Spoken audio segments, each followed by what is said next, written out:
Hey there, and welcome back to Family Travel Unpacked. I'm your host, Melissa, and in case you're new here, welcome. You can always check out my detailed destination guides, travel tips, hacks, and more on my website, thefamilyvoyage.com. I'm so excited about today's episode because it's our very first interview. I've been wanting to bring guests onto the show for a while now, and I couldn't think of a better person to kick things off than my good friend Jessica Averett of Skiing Kids and Adventure Travel Family. My family did our first real ski trip last year, and honestly, I had so many questions going into it. How do you choose a resort? What do you do when your kids are at totally different skill levels? How much should you actually plan to ski in a day with kids? And that's exactly the kind of stuff that Jessica helps families figure out. She's a true expert. Whether you're planning your first family ski trip or trying to make your ski vacations work better for your crew, this conversation is going to be super helpful. Let's get into it. Jess, first off, welcome to the show. I'm going to let you introduce yourself because I think you have so much great stuff to tell our audience about who you are, what you do, and why they should listen to you. So tell us a little bit about your family and how you got started skiing. So I live in Utah with my family. We have 5 kids. They range from 8 to 18. And living here in Utah, we just have so many amazing outdoor recreation opportunities. We live right in the mountains. There's multiple ski resorts that are just a super close drive. And so my husband and I both grew up skiing, and all of our kids have started skiing at a really young age, most of them when they were just little toddlers at like 18 months. I love it so much. Also a ski instructor, and I just love helping families figure out how to ski because our family has had so many wonderful memories and so much connection through skiing that I love helping other families have those same experiences too. And I know because you and I know each other really well, you have probably the best memory from skiing. Do you want to tell us? Oh, yes. I think this is what you're referring to. I have so many memories from skiing. But probably my best ski story is that my husband and I actually met on a chairlift. We were skiing at Snowbird. We were both in college. Ironically, we were both in the singles line. We hopped on the same chair together and we took a run together. And 20 years later, we are married here and it's just wonderful. And so my husband loves to ski just as much as I do, and raising our kids with a really strong ski culture and loving that as a family was just a natural extension of how we started our family together. I love that. Before we dive into today's main topic, which is planning family ski trips, I want to hear, what is your favorite thing about skiing? My favorite thing about skiing with my family is that it is just uninterrupted, focused time with our kids. Nobody can have their phone out when you're skiing. You've got your gloves and your mittens on. And we just have so much fun that we're not distracted from all the other things going on. We don't have things pulling for our attention. We can just be there together and really enjoying each other's time. And we have more fun when we go really fast and do silly things together. So our family just has a blast out there on the mountains. So I love skiing with my kids. That's great. Now, I know you could talk for weeks on end about how to get started skiing with kids. And quick plug, I know you have an exciting project on the horizon. Do you want to give us a little taste of that? Oh, for sure. I am about to launch my first course all about how to teach your own kids to ski. Because one of the things that has been so hard for me as an instructor is seeing how inaccessible some of skiing has become lately. And so it's just a way to help parents learn how to teach their own kids to ski without spending hundreds and thousands of dollars on lessons. So just helping more families get out there is really my big goal. That's great. So let's talk today about how to plan a family ski trip. Of course, you guys have Park City and a dozen other resorts right in your backyard, and that's amazing. Most of us have to travel for world-class snow. With that in mind, I wanted to tackle the idea of ski trips for first-time skiers or snowboarders, people who don't really have a lot of experience on the slopes. That's kind of our family. We're just getting started with skiing. We don't live in an area that has great skiing. We have a little bit of very, very mediocre skiing nearby. So what kind of high-level advice can you give to families like mine who are getting started? Honestly, having a mediocre ski hill near you is probably the perfect place to learn to ski. So many people think that they need to plan this really big, expensive first ski trip, but that's really not an ideal place to learn to ski. I always recommend that people take their kids for their first experiences to small local mountains. Not only are you going to have less crowds, it's going to be significantly less money most of the time. And you're going to have more personalized instruction if you do sign up for ski school. It usually just lends itself to a better beginner experience. So if you're planning that first time ski trip, I think it really helps to just find somewhere that's within your budget, typically within driving range, if that's even an option for you, and just keeping it simple, because if you show up at Vail Resorts for your first day of skiing, everyone is going to be so overwhelmed that it's going to make it so much harder to have a really positive experience. Yeah, that's so important to keep in mind. Now, let's say you live someplace like Florida where you don't even have those smaller hills nearby. Can you give people a couple ideas, just a handful of places that you'd recommend for those more intimate first-time experiences? I know you've got one in southern Utah that you really love, but any others?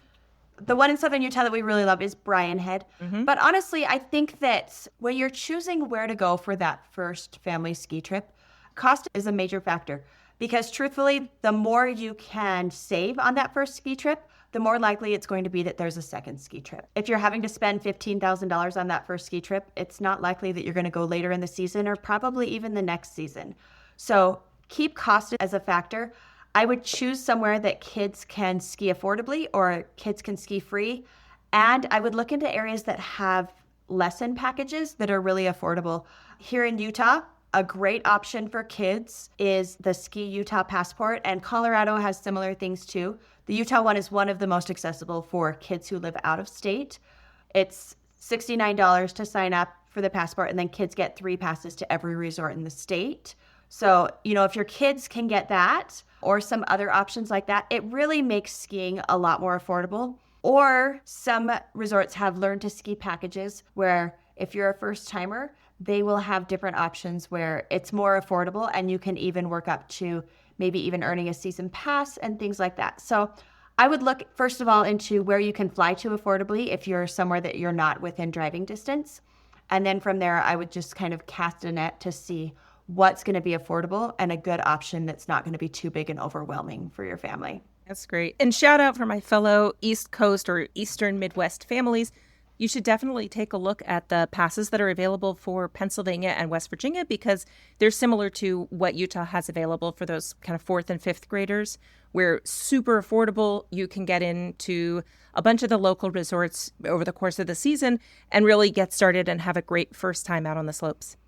Yeah, another one that's a really great option is the Power Pass, and that's a collection of resorts, and they give all kids 12 and under a free season pass. It's amazing. So here in Utah, that includes Brian Head, it includes Nordic Valley. In Colorado, it's got Purgatory. I believe that Snowball is part of it. But there's a handful of resorts all over the country, and there are more affordable resorts to begin with, but having that kids ski-free option for 12 and under is fantastic. Those are some great tips for those of us who are just getting started on the ski journey. But I know we have a lot of listeners who probably have done some skiing before, maybe even gone on 1 or 2 ski trips, but they're really getting going with their big family ski trips after doing mostly day trips and local skiing.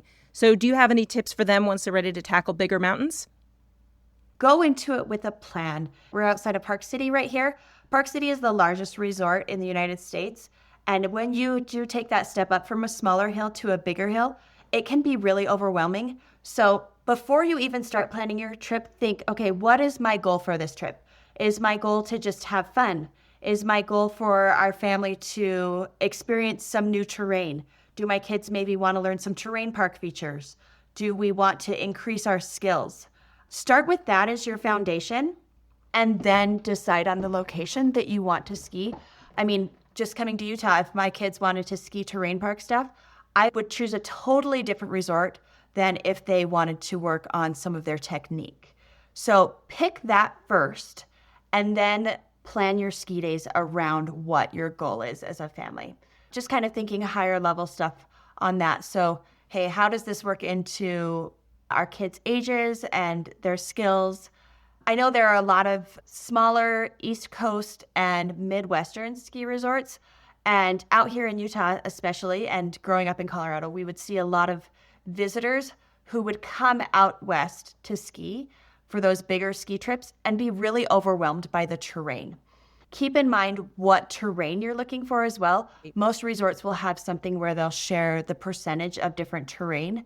You don't want to get your kids too overwhelmed. Like if you are an intermediate Midwest skier, taking your kids to snowbird to ski harder terrain is not going to be a good fit. It's going to result in some big frustration there.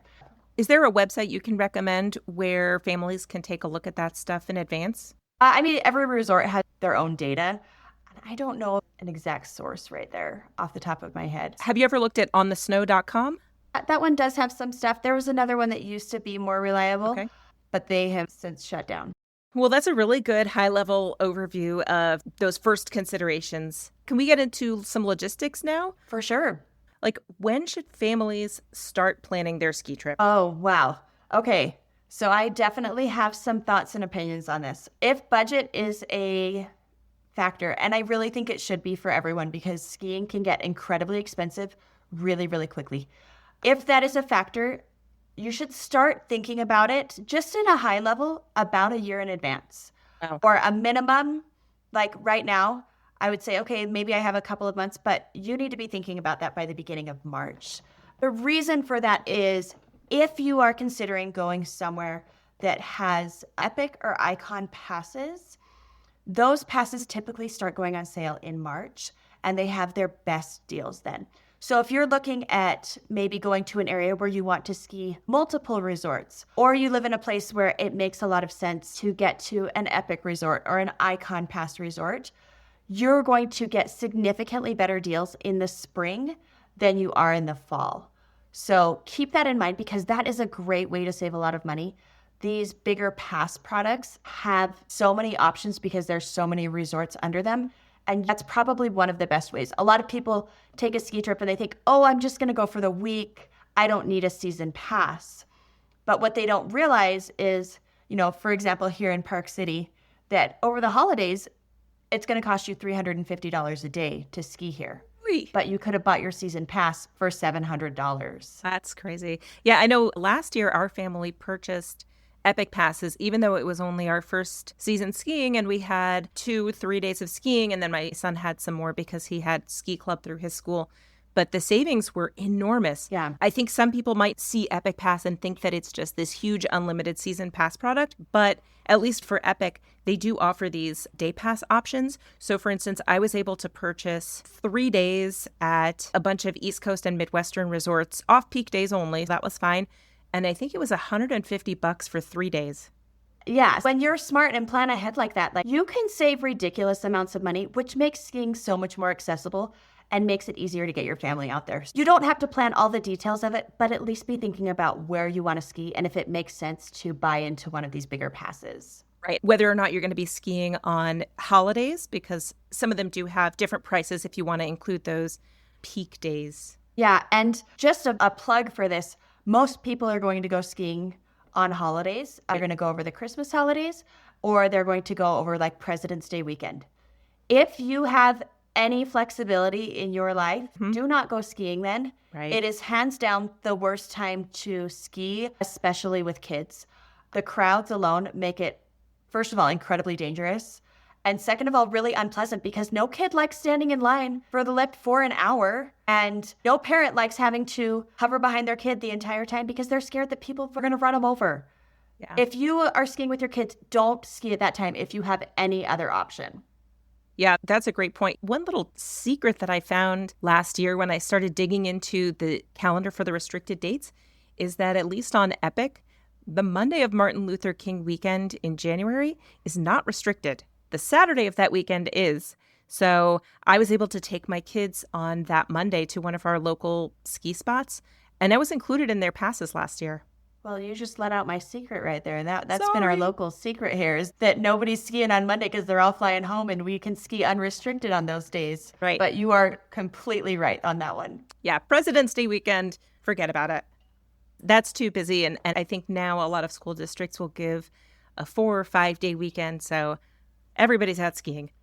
Yeah. And one thing that parents don't consider outside of the crowds is if you are signing your kids up for ski school, their experience will be so much better if you can go during the week or when it's less crowded.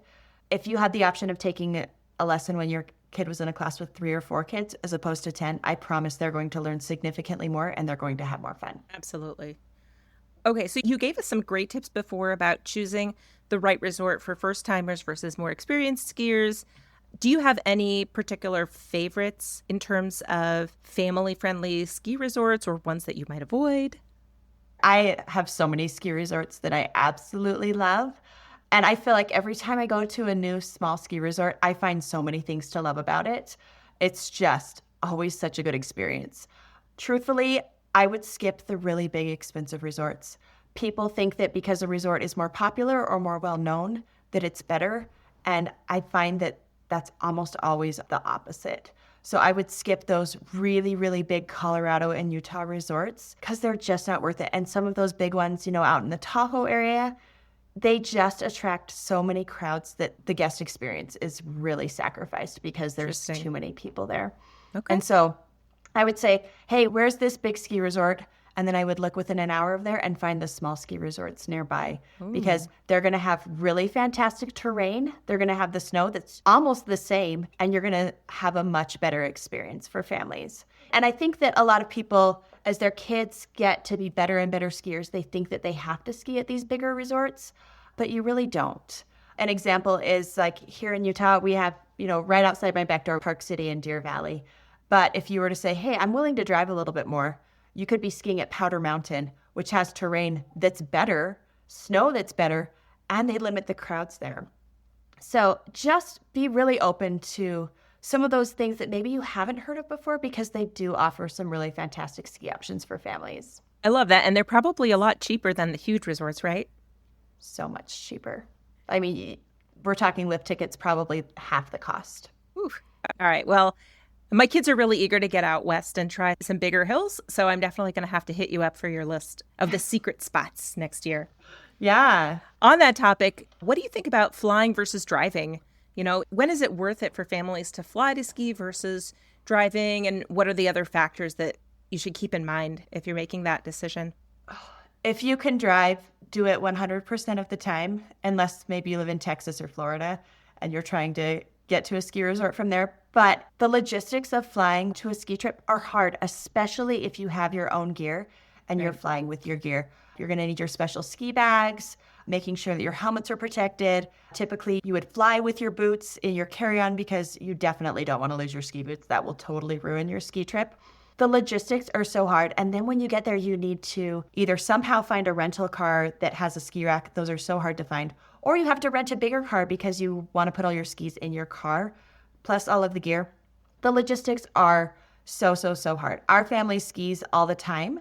And my husband and I have taken several trips where we've flown to ski, but we've lived in Utah and Colorado for most of our kids' lives. So we typically drive. Last year, we took them on a ski trip to Canada. And it is just so much work to pack your skis and all of that gear. If you have the option, I always recommend driving first. It just simplifies everything because there are so many other moving pieces with skiing that the more you can simplify it, the easier your trip is going to be and the more fun it is for everybody. My kids are going to be disappointed to hear that because they're really eager, but it's great advice. As a practical mom, it totally makes sense. And like for you living where you do, maybe it makes more sense to say, hey, let's try a bigger East Coast resort. For sure. As kind of a stepping stone. And then you save that bigger trip for a one-off thing. But regular skiing can just be really, really difficult for parents. It's like taking a vacation with 20 times the amount of luggage that you normally plan on. Well, I'll tell you that a week from when this episode airs, we're actually going to be driving east to Pennsylvania for a little ski weekend with our friends. We did that last year, as I mentioned before. And yeah, it's a huge step up from the hills that we have here in Ohio, but definitely a much easier logistical load than if we were flying somewhere. Just load it all in the back of the minivan and go. I think as parents, that is one of the secrets to making skiing or any trip that we're taking worth it because there is a lot of mental and physical load associated with taking trips with our kids. And the easier we can make it on ourselves, the more enjoyable it is for everybody. Absolutely. I am all for making things easier for us, especially as moms. Yes. So what's the biggest mistake that you see families make when they're planning their first ski trip? I think that the biggest mistake that parents make when they're taking a ski trip with their kids is that they try to save money on not putting their kids in ski lessons because ski lessons are so expensive. I mean, out here, you're going to pay $300 to $400 a day for your kids' ski lessons. It is wild. And they don't have a plan for how to teach their kids to ski. And they think that they're just going to wing it and it's going to be okay. And the truth is that even though you might be a good skier, if you don't have a plan for how to teach your kids to ski and you don't know the progression and the steps, which are something that everybody can learn, but if you don't have a plan for that, it almost always ends in tears and disaster. Okay, so on ski school versus teaching your kids to ski on your own, you vote ski school generally. When does it make sense to do it one way or the other? Also, is there a different answer for snowboarding? So actually, I think the answer is the same for skiing and for snowboarding. Okay. But the basics of skiing and the basics of snowboarding are not difficult to teach. Right. If you don't know the steps to take and you're just winging it, you're typically going to have a lot of frustration. If you don't know some tips on how to help the kids and some strategies, it can be really, really frustrating. That's actually why I'm teaching this course for people, is because it's something that almost every parent can teach their kids. If they are an intermediate skier, you can teach your kids to ski. You just need to know the steps of how to do it. If you don't know the steps, your kids are going to have some missing pieces and they're going to be really frustrated. What I recommend to parents is that you teach your kids as much as you can until they hit a ceiling. And sometimes that ceiling is with a skill that you can't communicate well to them or that they're struggling to pick up. And sometimes that ceiling is with communication. There are certain times where kids listen really well to their parents and they pick up skills really well from mom and dad. And there are other times where they just don't want to hear what you have to say. And that's the time to sign your kids up for ski school. I'm a ski instructor. My husband worked as a ski instructor. We have taught our own kids to ski, and we set aside money every year to put the kids in ski school when they hit that wall. We have all the experience, but sometimes they just can't hear it from mom and dad, or they need to have somebody say it a different way that we're not getting it across to them. And so we'll put our own kids in ski school, even though we have all of the experience, because sometimes kids just need a different approach. But I do think that putting in a few hours of time to get some strategies under your belt can actually make it a much better experience, because sending your kid into ski school where they're with all these kids that they don't know, they're with an instructor they don't know, the gear, the environment is so different. Having that constant of, hey, I'm here with my mom and dad, I feel safe, I feel comfortable, can actually help kids to learn a lot faster. I can't wait to check out the course. And also, I'm definitely going to share this segment with my own kids, because they insist that now that they know how to get down a mountain safely without falling all the time and breaking something, that they don't need to go to ski school. They don't need to take any more lessons. And I keep telling them, no, guys, you got to level up here and rely on professional expertise to do it. Don't just wing it. It makes a huge difference. We do little mini ski school with all of our own kids at the beginning of every season, and also at the beginning of every day. We practice skills at the beginning of every day, because the more you learn, the more fun you have out there on the mountain, and the more things you can go ski, and ski safely. Safer for yourself and for other skiers on the mountain if you know what you're doing. Yeah, absolutely. One of the best things I did when I was learning to snowboard in my 20s was I signed myself up for a 2-day snowboarding program out in California, and it included 4 lessons, the rentals, lift ticket, everything. And the price for the package like that is pretty reasonable if you're not going to a mega resort. But by the end of 2 full days of lessons and lifts, I felt like I had a solid handle on things. I think that you're hitting on something really great there. If you are signing your kids up for lessons, getting them into a multi-day program is so good, because otherwise they're going to be starting with a new instructor every time. And they typically spend the whole first morning for the instructor to kind of evaluate and figure out where the kids are and where they need to get to. But if you can have a multi-day program where you're going to have the same group, the same instructor for more than one day in a row, the learning goes up exponentially. Now, do you recommend typically full day or half day programs for younger kids? I think that full day programs typically get more benefit for kids. Younger kids often don't have an option. Most ski schools will only have younger kids in half-day programs. We're talking like your 3 and 4-year-olds are only going to be in half-day programs. They typically try and market full-day lessons for kids who are between the ages of 5 and 12. If you do have an option, I think it's really great to take a morning lesson and then go ski with mom and dad in the afternoon, because a lot of what they're doing in ski school is just that repetition and solidifying the skills. And I can share some things with you that you can link to later that are questions that parents can ask their kids' ski instructors so that they can maximize what they're taking away. Because if you're asking your kids' ski instructor the right questions at the end of the day, you're going to be armed with so many great tools to be able to help your kids in that next step. It's awesome. And down in the show notes, we'll link to everything. You can go to thefamilyvoyage.com/learn-to-ski, and I'll link out to all of Jess's amazing resources for anybody out there who wants to figure out how to teach your own kids how to ski. Now, I know that in your family, you've got your youngest, who's 8, who is a better skier than probably 90% of adults out there.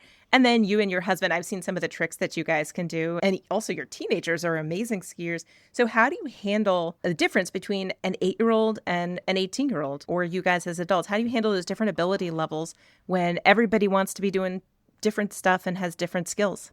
The number one key when you're skiing with multiple kids or multiple people, like maybe if you're going on a multi-generation ski trip, is communication. Our kids know, first of all, what our family rules are in regards to skiing. We are very clear on that, and if anyone breaks a rule, they sit out a run. It's not optional. If our 18-year-old breaks a rule, yes, he sits out a run. When we communicate well with each other and we know what to expect from everybody, everything goes smoother.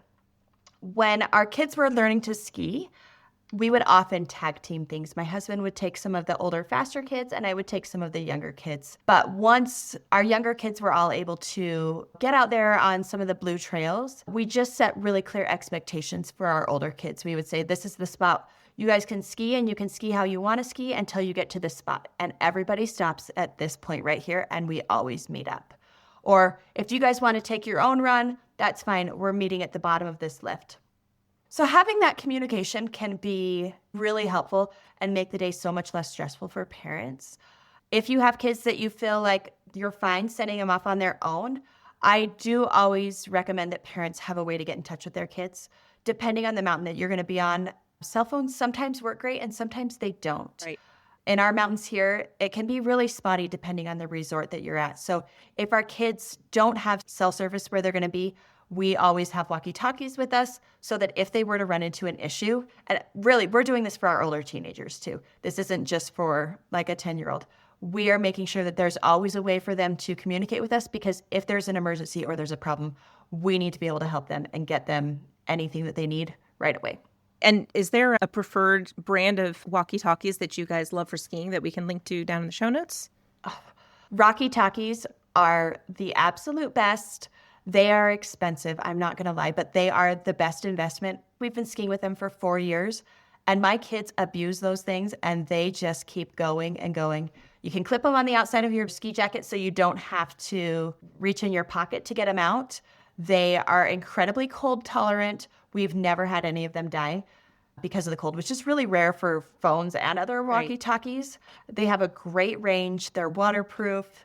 They are just super rugged and really amazing. It sounds like the perfect holiday gift for the skier in your family. They are really wonderful. Awesome. So speaking of gear, can we talk about daily rentals, season rentals, buying gear? Let's talk about what kind of gear you should be using and how travel might impact that decision. If you're just starting out skiing, just go and rent the skis. Make sure that you actually like it before you're going to invest. Daily rentals, you're going to pay by the day, and it's going to be just fine. I find that rental equipment is pretty low to mid-range in terms of what you're going to get for most rentals, unless you're paying a very premium price. Season rentals are a fantastic option, especially for kids who are growing. If you don't want to have to store that gear and you don't want to have to take care of it all year long, most season rental programs, you'll pick it up at the beginning of the season and you'll return it at the end. So it's like you own it, but at a significantly reduced price. Most season rentals are between $100 and $150 per season. And a benefit of that is, especially if you have a kid who is going through a growth spurt, if your kid needs a different size during the season, they will typically let you go in and switch out the gear that your kid has for a different size so that they have gear that fits them right throughout the whole year. And then you don't have to store it in the summer. If you are thinking that you're going to get into this longer term, buying gear is fantastic. Having boots that fit you really well is one of the best things that you can do to love skiing, because ski boots are notoriously uncomfortable. So finding a pair of rental boots that fits you is never going to happen. Almost impossible. Yeah, it's so hard. So getting a good pair of boots is probably the best thing that you can do. Never, ever, ever, ever in the history of ever buy a used helmet, because for sure you cannot detect if a helmet has been in a crash. And there have been multiple times where having a helmet has saved our family from some severe injuries. and you don't want the integrity of your helmet to be compromised in any way. So always buy a new helmet. I don't recommend getting rental helmets at all, even though the shops will rent them to you. Buy your own helmet and take it with you. If you are traveling, like I said, it's really hard logistically to travel with all of your ski gear. So what I recommend families do if they don't want to travel with everything is to travel with your own boots and your own helmet and goggles and rent your skis and your poles while you're there. That can just make things so much easier, and you have the comfort of your own boots. It is important to note that most rental shops will not rent you skis with your own boots unless your boots are relatively new. So if you show up at the rental shop with a pair of 10-year-old boots, they're going to say, I'm sorry, we're not going to rent you these, because typically the soles are a little bit more worn, and it's a liability for them to rent you skis that are going to clip into worn boots because they won't release quite as well. Just keep that in mind when you're doing that, so you don't get to the rental shop at your destination and be caught by surprise. Good tip. As you know, I actually just got my own boots. And so I got to head up to the shop later this week to pick up those boots, get them molded to my feet. Really excited about that. And I'm hoping that it's going to upgrade my ski experience. And I also wanted to share for our listeners out there, Jess knows that I am obsessed with the store Sierra, used to be called Sierra Trading Post. We actually have one just 15 minutes away from us. And I was able to get brand new Smith helmets with the MIPS technology for myself and my kids. And they were half price, maybe less. Everything brand new, super comfortable. So if you have Sierra or another similar outdoor focused discounter near you, go check it out and see if you can get your ski helmets there. I haven't found great deals on goggles because they're really expensive for name brand goggles, but definitely for helmets, it's a great option. Socks, base layers, all those sort of things are such great things to buy there. Yeah, looking into discount options. Jess is mentioning socks because last night I literally messaged her and said, oh my gosh, I just found 2 pairs of icebreaker ski socks at Sierra, which is great because I had lost the other 3 pairs that we had floating around the house. I don't know. What do you think about getting boots and skis? I saw some boots at Sierra yesterday and I was like, I don't know. I think it's better to get them from a ski shop, right? I think it just depends on what they are. If you've done your research on what they are, you're not going to typically know unless you're buying it online. If you showed up at a Sierra retail location, you're not going to usually know what they are. So you would need to do your research before you buy them. Good tip. But I think that's the same with everything. Absolutely. Okay, so in terms of packing for a ski trip, what are things that families should pack that they might not be thinking about? My favorite thing that we packed for our ski trip with our friends last year was an entire case of hand warmers that I bought at Costco. They're the same ones that they sell at the counter of every ski shop and every ski resort for like $2 a piece. And the price was way better to buy an entire case of them at Costco. I just left them in my trunk. We were 8 people on this trip last year. And at the beginning of every day, we would each just grab whatever we needed from the box. And we were all set. And it was so much more budget friendly. Typically, we're going to remember the things like our snow pants and our goggles and our helmets. But little things that make a really big difference. Yeah, things like hand warmers, sunscreen, so important because you can get fried out there. It doesn't matter that it's cold. You are going to get a serious sunburn. We typically just have the little sunscreen sticks because sometimes the liquid sunscreen in the bottles is going to freeze up. So the sticks are really great to just quickly apply to your face. Chapstick is another thing that can make your day so much more comfortable. Or if you tend to get really chapped skin, something like Dermatone is great because it's going to prevent that chapping like on your chin or just other parts of your face if it's going to be really windy. If you're skiing with little kids that are just learning to ski, buy an edgy wedgie because the moment that you realize that you're going to need it is probably a moment where you just want it right then. They cost $10. Just put it in your pocket. It's a great investment if you have a little kid who is learning to ski. Typically for kids 5 and under, those are just a lifesaver. Not everybody's going to know what an edgy wedgie is. It's a bungee that clamps on the tips of both of your skis and makes it so little kids can form a wedge shape to stop in their skis effortlessly. Genius. It is wonderful. What about a ski harness? I recommend that all kids who cannot get on the ski lift independently wear a harness because it is hard to get kids on and off a chairlift. And if they can't get on their own, having that harness with the handle on the back is a lifesaver for helping to get them on and off the lift. And if they need some help getting around the resort, like they need a little boost, or sometimes maybe they're going to have a hard time getting up, it will save your back as a parent to not have to bend all the way down and to just be able to grab the harness on their back. Most parents use the leashes incorrectly. Just use them for the harness and for the handle on the back. The other thing that will save your ski day, parents, you need treats in your pockets. It is non-negotiable. You need to have treats, and you need to pass them out generously to your children. My husband and I carry treats in our pockets, and actually all of our kids carry treats in their pockets. And every single lift ride, even my older teenagers, okay, last season, my 17-year-old, we'd get on the lift. She's like, where's my treat? We've been doing it since he was a year old. It makes everyone happy. It dissolves frustration. It gives kids a little bit of motivation to just keep going.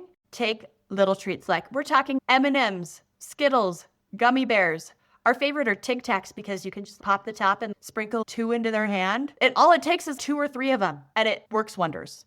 If you have little kids, marshmallows, you can pass them out to them after they go out on the magic carpet, and then you can put them in their hot chocolate in the lodge. Okay, treats. I'm going to add that to my list. And what about any strategies for dealing with cold kids who are melting down? Somebody's having a bad time. How do you reset from that in addition to treats? The first thing you need to do is invest in good gear. Parents typically neglect how cold it's going to be. They don't realize that kids get cold faster than adults. Do your research and invest in good gear, especially good mittens. I think that most kids should be wearing mittens. Mittens actually do keep your hands warmer because there's less surface area for the heat to escape. They will keep your kids' hands warmer. Invest in mittens that are really waterproof, really warm, and have a longer cuff so that they can go over the outside of your kid's coat so that snow isn't getting in. If it has to go under their cuff, they're never going to get them on right, and there's always going to be a gap, and snow's always going to get in. So that's the first thing you can do. What's your favorite brand of ski mittens for kids? My favorite brand is Chopper Mill. They are made by a hockey mom in Minnesota, and they are fantastic. My kids all wear them. They are really great quality. They're super warm, and they're really waterproof. Rama also has some good options as well, and they're a little bit more affordable. They're not quite as durable, but they do keep kids' hands really warm. So for mittens, Chopper Mill is the way to go. If you have really little kids, go with Stones, Stonz. We had some of those. They're a Canadian brand, and they work really well too. But once your kid is getting cold, this is not the time to give them a pep talk. You're not going to say, hey, no, just one more run. I know that you can't feel your hands and you're crying, just one more run. That's when you go in the lodge. In fact, you need to be checking in with your kids more regularly because you don't want your kids to get to that point. Right. Okay? Once your kid is getting to the point where they're crying, you're dealing with so much more than if you had just been checking in with them throughout the day and making sure that your kids know, hey, when you're getting really cold or when you're getting tired, let me know so that we can go into the lodge, so we can take a break. Because one of the best strategies you can have as a parent is to be aware of the situation so that you can end your ski day while everyone's still happy. And sometimes that means that you're ending your ski day after being there for 2 hours. Right. Because you're noticing like, wait a minute, my kid is starting to have some signs that they're getting really tired, they're getting frustrated. So let's do something to change the mood really quick, and then we need to call it quits. With older kids, maybe you're going to ski for the whole day, and you are literally going to have to drag them off the mountain because they're having so much fun. But your goal is to keep skiing fun and to make sure that your kids want to go back. So many parents rush their kids. You know, it's natural as a parent. We want our kids to like the things that we enjoy. So if you enjoy skiing, it's natural for you as a parent to say, hey, I really like skiing this hard run. I want to hurry and get you to this level so that you can ski there. And they think, okay, in a couple of days, I'm going to be able to get my kid on this run. When really, your kid might need a couple of years of learning before they're ready to get there. So take it really slow because skiing with kids is a marathon. It's not a sprint. That's right. Yeah, sometimes a half day is better than a full day, right? Oh, for sure. I mean, a hard half day is typically going to be more fun than a mid-level full day. My kids almost always would pick to ski for 4 or 5 hours and just be done. Make some snow angels, throw some snowballs. Yep. Get lots of hot chocolate. I always tell parents who are starting out that when you're teaching little kids to ski, skiing is half hot chocolate and half skiing. That's perfect. Speaking of food, any thoughts on lodge food versus packing snacks or a full lunch in your backpack when you're out there on the slopes? I mean, if you want to spend $25 a person on lunch, go for that lodge food because that's about what it's going to cost you. What we typically do, and it depends on the resort that we're skiing at. If there's an option where you can easily get back to your car from the terrain that you're going to be skiing, go back to your car. Don't worry about carrying things around. Having a thermos full of something warm, a food jar maybe full of chili or some warm mac and cheese. man, that is going to hit the spot and your kids are going to love it. And you're going to love that you didn't just spend $150 on your family's lunch. It is wild. The other option is just putting stuff in pockets. That's what we typically do because where we ski, we don't have easy access back to the car from where we're wanting to go. And so think of things that are not going to be squishable. You could carry a backpack, maybe if you have younger kids or your kids don't have an option. But we've found that finding things that aren't going to smash or aren't going to be compromised if they're smashed, just stuffing those in the kids' pockets works really well. Our kids love things like Cliff Bars, fruit leather, string cheese works great. So think of things that are a little bit more nutrition and energy-packed snack sort of foods that you can put in their pocket. You maybe throw in some meat sticks or something like that so that they can get a good meal. Typically, we'll eat those inside the lodge. Most resorts are a little bit more lenient on some of their lodge food policies, where in the past you used to have to buy lodge food in order to use the lodge. So a lot of times we'll just get everyone will have their snacks and we'll buy an order of fries to split. Yep. Last time we packed sandwiches for everybody and then got a big order of fries and enjoyed the nice coziness of the lodge. All right. Well, that brings me to the end of the formal part of this conversation. But I did want to ask you a couple of lightning round questions. So just super quick, whatever the first thing is that comes to your mind for each one. All right. First, absolute favorite place to ski ever, kids or not? Snowbird. That's where I met my husband too. Well, there you go. Perfect. All right, one piece of ski gear that you can never have enough of in your house. I don't know. We have so much ski gear. Okay. The one thing I could never have enough of in my house is my beaver fur hand warmers from Aurora Heat. They are reusable, so sustainable. They last for like a decade, and they keep my hands so warm and toasty, and I never have to have the little chemical warmers. I've seen your reels with those, and they do look amazing. Yeah. But I get that you don't want to share those. Okay, best day you ever had on the slopes? It was like 2 days before I met my husband, probably the most epic powder day of my entire life, where we had powder up to our chest, and I probably didn't stop grinning about that for a month. And was that at Snowbird also? It was at Alta, right next door.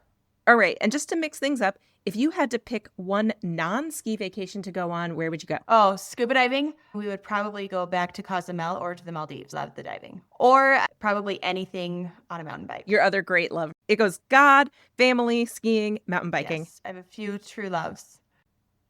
Yeah. Sometimes the skiing is above the family, depending on the day. Who knows? Right? Skiing with the family, obviously. Yes. Awesome. Good job on those lightning round questions. So where can our listeners find you, your guides, your course, if they want to know more and want to dive in on skiing with their kids? I have tons and tons of information on my website, skiingkids.com, or you can find me on Instagram at the Adventure Travel Fam. And I'm sharing tons and tons of ski tips over there all winter long. And that will be a great place where you can find my course and links to our guides as well that will help you plan your ski trip and help you get some tips on skiing with little kids. Amazing. And if you have one quick piece of advice, one takeaway that you want listeners to bring with them, what is it? Skiing is fun. Don't ever forget that. Love that. Well, thanks for being here today, Jess. This was really fun. I know it's definitely getting me in the mood for upcoming ski trip. And I hope that some of our listeners are able to make the most of their first trip with kids or their 10th trip with kids to go and hit slopes and have a great time. Well, thanks for having me. This was great. All right. We'll see you soon. Thanks so much for listening to Family Travel Unpacked. If you enjoyed this episode, be sure to follow and leave a 5-star review down below. Definitely head over to thefamilyvoyage.com where you'll find tons of detailed destination guides, travel tips, and resources to help you plan. Until next time, happy travels.